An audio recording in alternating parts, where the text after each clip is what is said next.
Hello. तर दिवसाची सुरुवात झालेली पुरी भाजीने आणि त्यानंतर आम्ही असा विचार केला की चिकूला बर्थडेला काय गिफ्ट द्यावं. तर चिकूच्या डॅडचं फिक्स होते की त्याला रिमोट कंट्रोल कार द्यायची आहे.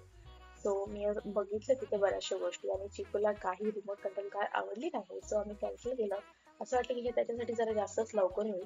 मग मी त्याच्यासाठी एक छान क्यूट अशी पार्टी घेतली आणि एक टेडी घेतला आणि एक कुई करणारं असं काहीतरी होतं. तर तेही घेतलं. तिथे चांगला हॅपी झाला. सो नंतर आम्ही निघालो वरच्या स्पोर्ट्स सेक्शनला. तिथे गेल्यानंतर बरीचशी खरेदी केली आणि चिकूची छान मस्ती झाली ती टेडी सोबत. चिकूला त्याचा बनी आठवत होता आणि त्यानंतर बघितलं आम्ही स्पोर्ट्स सेक्शन मध्ये पण चिकूसाठी बऱ्याचशा गोष्टी होत्या. स्कूटर होती. बट चिकूला आज काही इंटरेस्ट वाटत नव्हता. सो म्हटलं जेव्हा त्याला वाटेल की घ्यायचं या गोष्टी तेव्हा आम्ही घेऊयात.